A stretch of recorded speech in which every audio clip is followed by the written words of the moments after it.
De quoi je me mêle sur rmc.fr et 01net TV. François Sorel. Bonjour à tous et bienvenue sur rmc.fr et 01net.com. C'est De quoi je me mêle, toute l'actualité des nouvelles techno. Je suis ravi de vous retrouver. Nous allons passer une heure ensemble et en ce vendredi 6 mars 2015, encore une fois, je vous promets le meilleur dans le monde des nouvelles techno.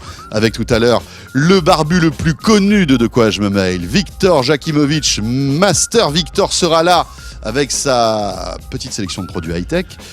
Pépé Garcia aussi viendra nous rendre visite. Il nous racontera son Mobile World Congress 2015, plutôt version audio et notamment avec pas mal d'annonces du côté de Dolby. On verra ça tout à l'heure. Mais pour débuter, vous le savez, c'est le Club de la Presse IT. Merci d'être là comme chaque vendredi. De quoi je me mêle. À suivre donc sur Facebook aussi, vous pouvez nous rejoindre. Mon Twitter, c'est fsorel. Bienvenue. De quoi je me mêle sur rmc.fr et 01net TV.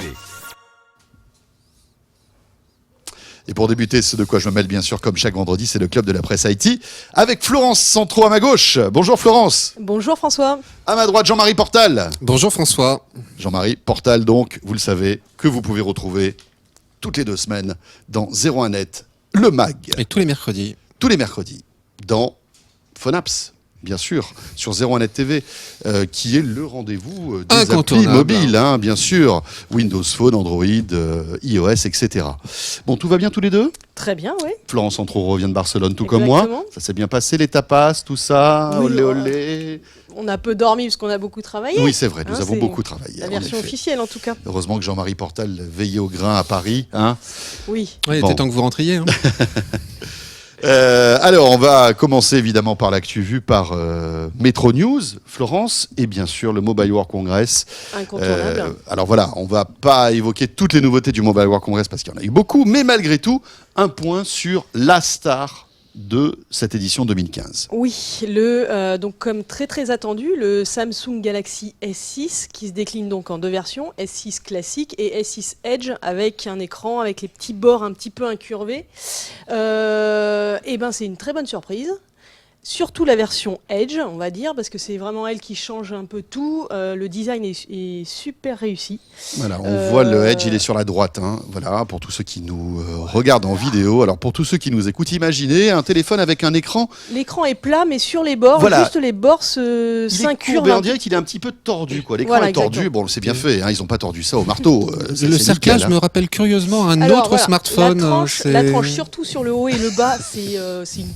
Un Nokia, c'est ça, Jean-Marie? Je c'est rappelle de l'iPhone quelqu'un 6, qui disait allez, faites marcher ils ont fait marcher les photocopieuses C'est à de propos de l'iPhone Microsoft 6, à une époque. Mais non, mais pour le reste, ça change. Hein. Visuellement, c'est quand même assez différent. Ce qui est assez marrant, c'est effectivement, il y a des détails qui... c'est pas tant sur le design que c'est la même chose que l'iPhone 6, mais c'est plus sur, on va dire, des petites évolutions où ça se rapproche. Alors, ils sont passés au verre et à l'aluminium, ils ont abandonné le plastique, ça c'est top. Ouais. Alors par contre, effectivement, c'est comme... Voilà, tous les téléphones de haut de gamme, iPhone 6 compris, mais aussi chez Sony, etc. etc.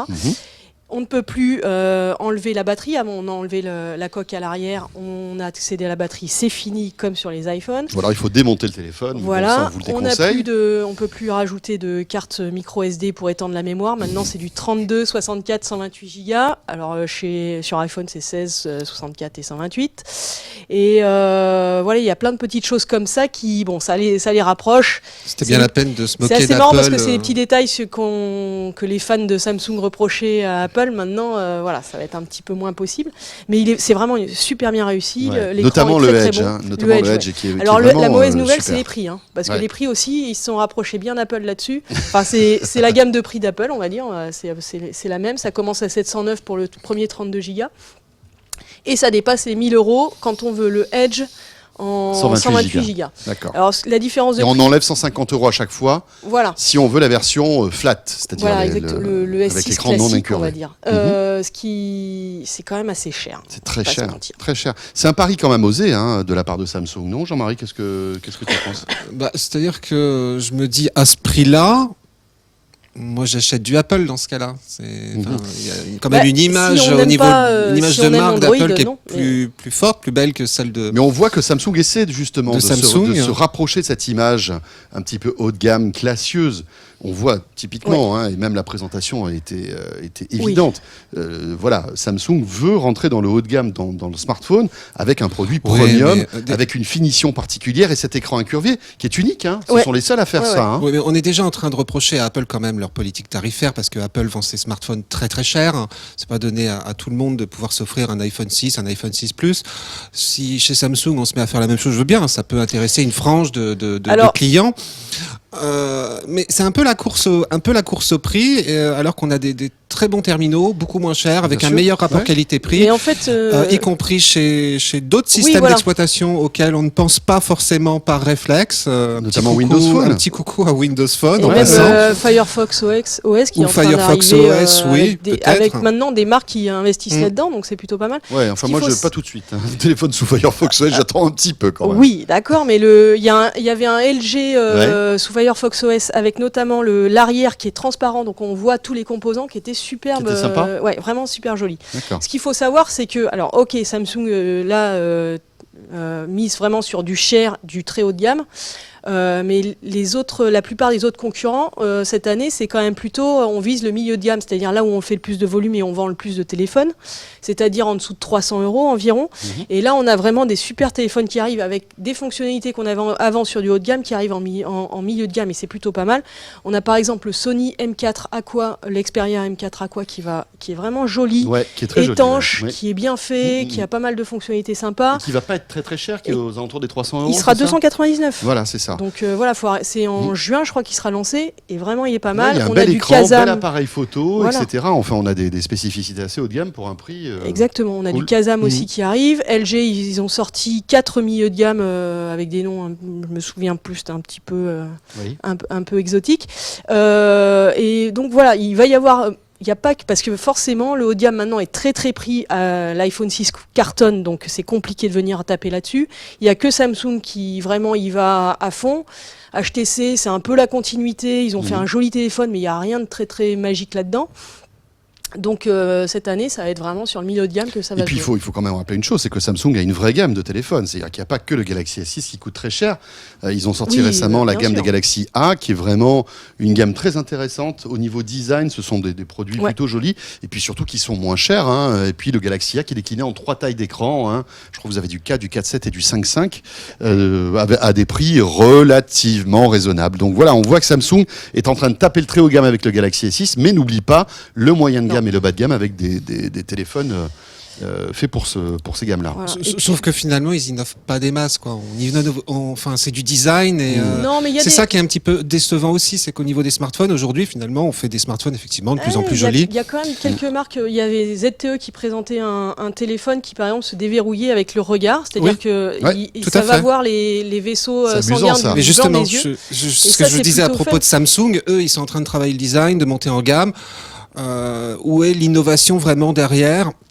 Oui, mais ça peut arriver sur des petites fonctionnalités comme ça qui peuvent rajouter après. C'est du logiciel, donc ça peut venir aussi. Il y a plein de petites fonctionnalités, même sur on secoue son téléphone pour activer le mode selfie, des choses comme ça qui sur d'autres marques. C'est du petit. Oui, mais on se rend compte que finalement, tous ces gadgets, on s'en sort pas, quoi. On s'en sert pas. Donc après, l'idée c'est quoi ? C'est aujourd'hui, rappelez-vous Samsung il y a quelques années avec le Galaxy S4 et le Galaxy S5, il y avait plein de fonctions qui nous présentaient, qui étaient censées être waouh, mais personne s'en servait. Le smartphone qui suivait votre regard, enfin il y avait des trucs, on se disait... Les gestes au-dessus du téléphone. Ça marchait jamais. Oui, non, par exemple le Touch ID sur l'iPhone, c'est très pratique. Je suis d'accord, mais là il y a véritablement une vraie innovation avec la biométrie, etc. Mais tous ces petits gadgets logiciels, le truc de ZTE pour déverrouiller le smartphone avec les yeux, bon voilà. Oui, c'est fun. Je voyais la démo tout à l'heure, il y a plein de fois où ça marchait pas, quoi. Donc si au bout d'un moment ça sera plus simple de rentrer un code pour que ça marche, quoi. Voilà. Donc c'est vrai que il faut se méfier de tous ces petits gadgets qui sont là pour rajouter, pour donner de l'épaisseur à des modèles, mais dont on se sert pas. Petit à petit, ils améliorent les choses. C'est comme par exemple sur on parlait du déverrouillage par les empreintes. Le problème aujourd'hui, c'est que dès qu'on a le doigt mouillé, c'est fini, ou le doigt sale, c'est terminé.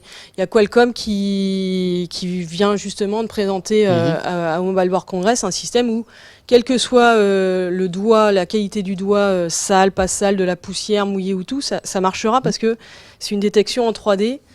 Donc voilà, ça avance. Moi, je trouve que c'est plutôt bien. Voilà ce qu'on pouvait dire concernant ce Mobile World Congress. Alors voilà, on a fait un petit focus sur le Galaxy S6 qui était vraiment, voilà, c'est vrai que Samsung a complètement vampiré ce Mobile World Congress, on peut le dire, et a laissé les miettes aux autres. Si vous voulez en savoir plus sur ce Mobile World Congress, nous vous invitons soit à lire Metro News, aller sur 01net.com.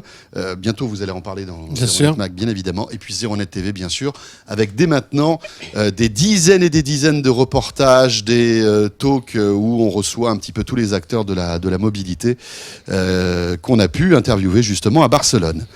On enchaîne, Florence, avec Google+. Est-ce que vous avez déjà utilisé Google+, les amis ? Oui, moi je suis dessus. Enfin, je suis pas très actif dessus, malheureusement. En fait, Google+, on se rend compte qu'on y est sans trop savoir pourquoi et ni comment. Hein. Moi, la dernière fois, j'étais en train de regarder mon compte Gmail et puis d'un coup, boum, j'ai vu mon truc Google+ apparaître là comme ça. Je savais même pas que j'y étais. Il y a quand même des adeptes de Google+. Faut pas non oui. plus. Non, bien sûr. Alors, on va dire que on est loin du succès de Facebook. Il y a énormément de personnes qui ont Google+, parce que Google, à partir du moment où on avait un Gmail ou un compte Google, nous l'a proposé 20 000 fois. Donc je pense que la plupart des gens ont fini par dire ok, j'active la fonction, je la laisse dans un coin et puis ça ira bien.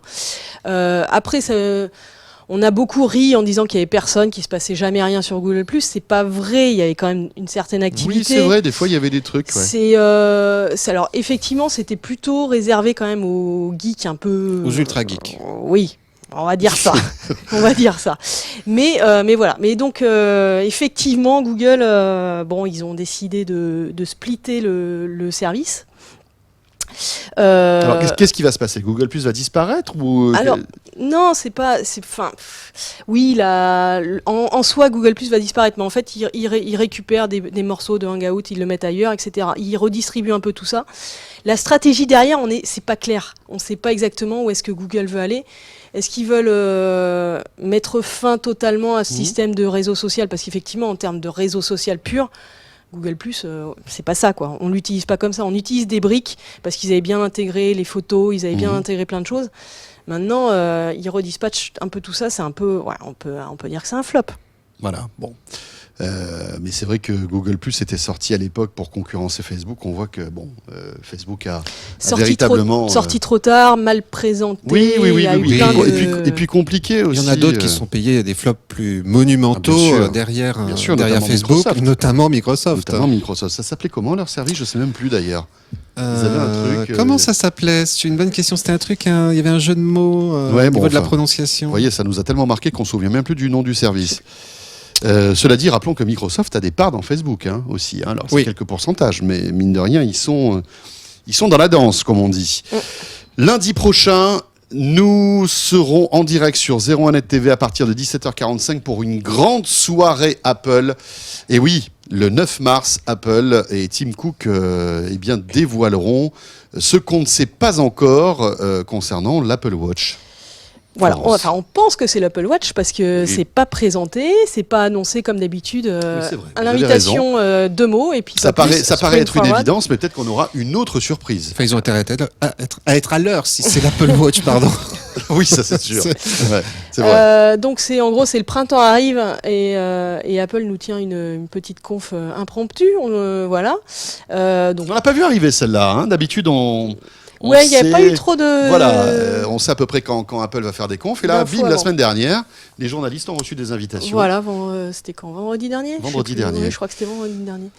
Alors, qu'est-ce qu'on peut attendre de cette conf ? Il y a 98% de chances pour qu'il y ait l'Apple Watch. Sinon, je pense que beaucoup de monde vont être déçus. Alors, ça ne sera pas l'annonce de l'Apple Watch, ça sera sans doute, on va dire peut-être Apple qui va en dire plus sur la stratégie de lancement de l'Apple Watch avec peut-être l'univers logiciel, etc. Voilà, c'est surtout ça. Parce qu'en fait, quand la précédente keynote, on avait vu la bête, on va dire, physiquement. C'est-à-dire le métal, on avait vu les différents bracelets. Une partie de la presse avait pu la porter au poignet 2 secondes, voir un petit peu le poids des différents modèles. la version or extrêmement lourde, etc. Les poignées, la qualité des bracelets. Mais on avait interdiction de toucher au logiciel et de jouer avec la montre en fait. Parce que forcément, c'était des mock-ups qui n'étaient pas finis. Le logiciel, c'était un pur début, une pure apparition. Et voilà, maintenant, ils vont présenter en détail comment fonctionne l'ergonomie de cette montre et comment elle fonctionne, comment elle complète le téléphone. Donc ça va être intéressant. Ils ont aussi fait travailler à fond les développeurs pour proposer toute une série d'applications compatibles. Ce sera des petits widgets qui vont s'intégrer donc dans la montre. Et même voilà, les développeurs qui étaient un peu à la bourre, ils ont dit ok, vous venez au campus à Cupertino en Californie et nous on va vous aider à développer, à être à l'heure pour développer tout ça. Donc il y aura pas mal d'applications a priori dès le départ. Et puis on va pouvoir voir si ça a un vrai intérêt parce que pour l'instant voilà, la montre on l'aime ou on l'aime pas, le prix on sait qu'il sera forcément élevé parce que c'est Apple le logiciel il est assez marrant, moi il m'intrigue beaucoup, j'ai vraiment envie de voir comment ça va fonctionner. Parce qu'en plus la démo qu'on voit ça a l'air d'être d'une fluidité incroyable. En vrai ça sera tout petit sur votre poignet. Oui, bien sûr, parce que là c'est très ça gros. C'est sûr. Mais c'est vrai que bon, voilà, est-ce que Apple va réussir dans un domaine où aujourd'hui beaucoup de constructeurs de produits high-tech se sont cassés le nez, hein. N'ayons pas peur de dire que Samsung a raté son virage sur les montres connectées.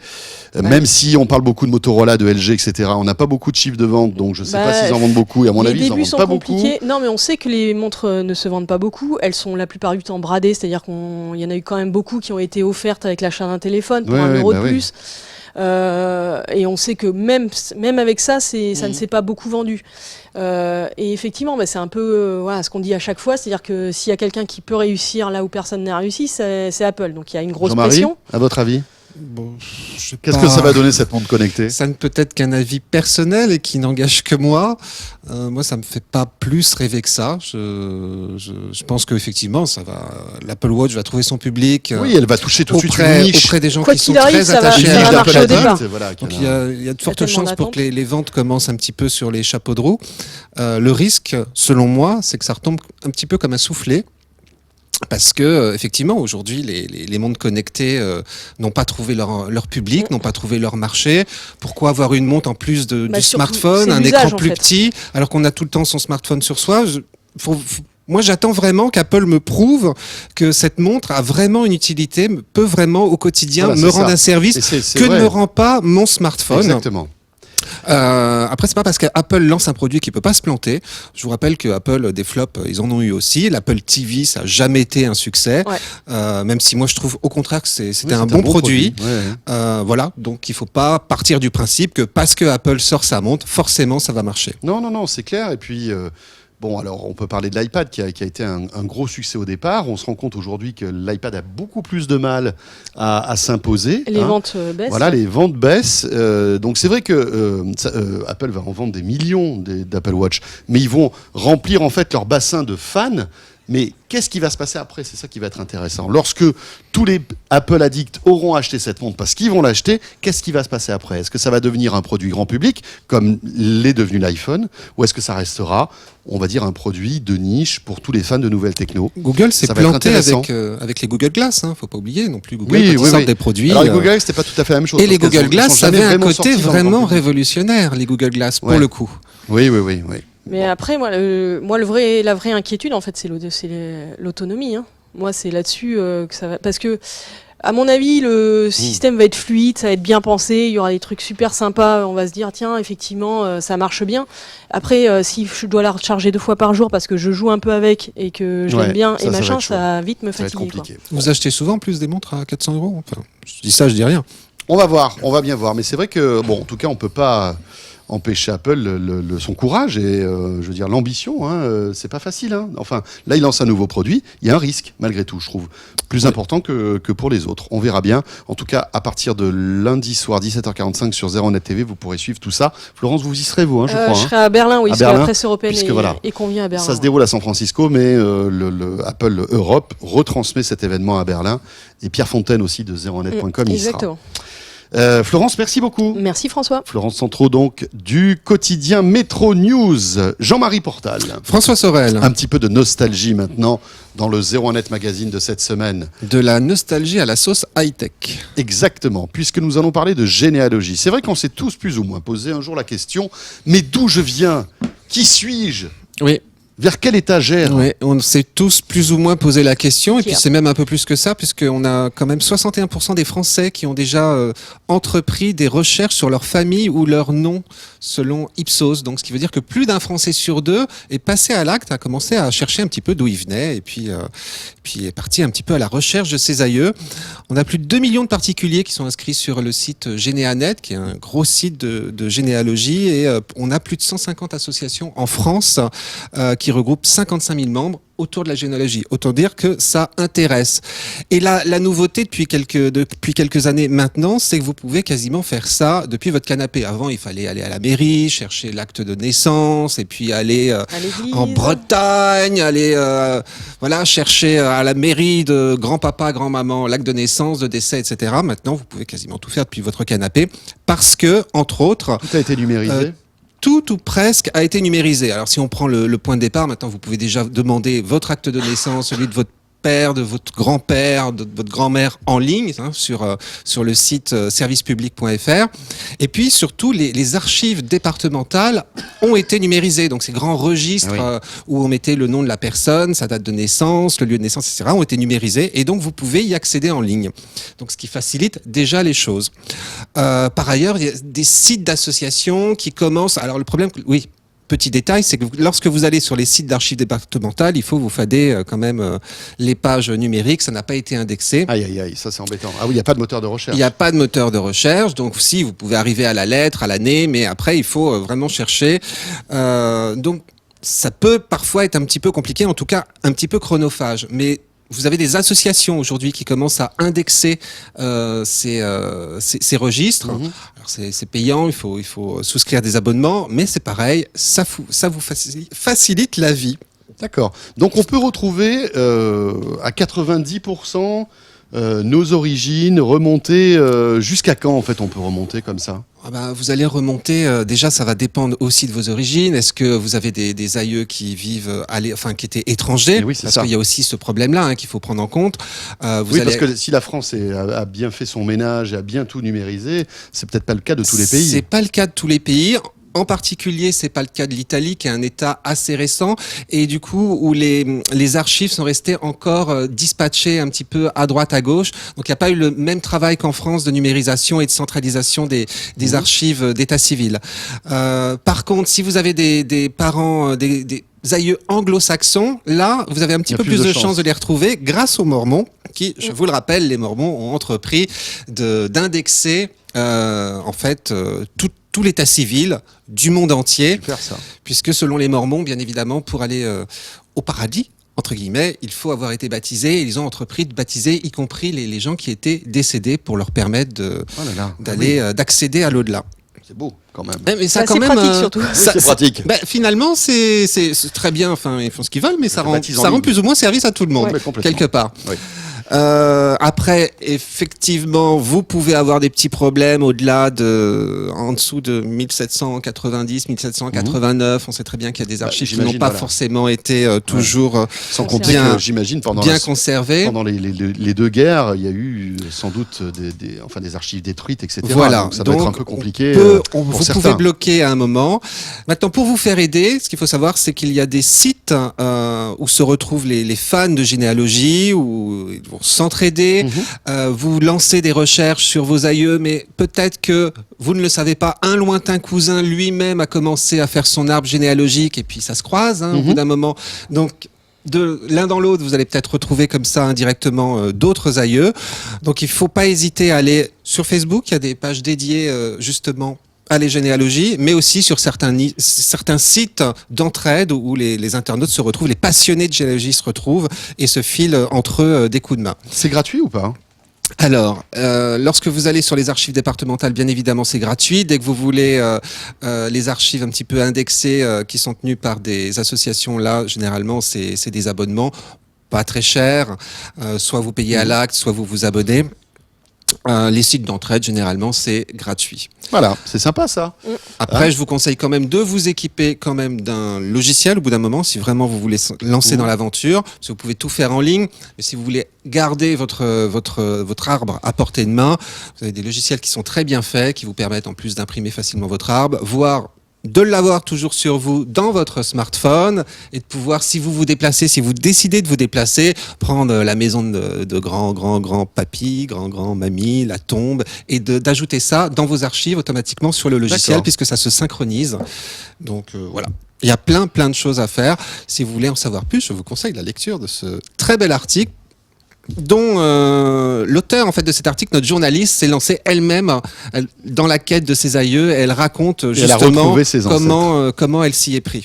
Voilà, c'est dans le 01net Mag donc de cette semaine, c'est le numéro 816. Merci beaucoup Jean-Marie Portal. Merci François. Jean-Marie Portal que vous pouvez retrouver aussi sur 01net TV chaque mercredi soir à 18h pour Phonaps, le rendez-vous des applis mobiles sur 01net. Merci beaucoup. Merci. Florence, merci. Merci. Voilà, bon séjour à Berlin. Ça va être rapide, mais Oui, ça va être intéressant. sympa. Ça va être sympa. On va vivre une belle soirée. Qu'est-ce qui se passe ? Le message social, ah oui, d'accord, oui, parce que pour tout vous dire, depuis tout à l'heure, on parle de Microsoft avec le réseau social de Microsoft, mais ça s'appelait Social. Oui, vous vous souvenez de ce truc-là ? .cl. Voilà. C'est pour ça qu'on s'en souvenait plus. En fait, c'est un peu bizarre la manière dont c'était écrit. Merci Jérôme. Merci beaucoup. Il est cool. Oui, parce que lui, il est connecté sur Internet. Il peut en même temps. Voilà. Oui, nous, on est complètement déconnectés. Voilà. Merci beaucoup à tous les deux. De quoi je me mêle la suite dans un instant avec Pépé Garcia et puis Victor Jakimovic qui me rejoint. À tout de suite. De quoi je me mêle sur rmc.fr et 01net TV.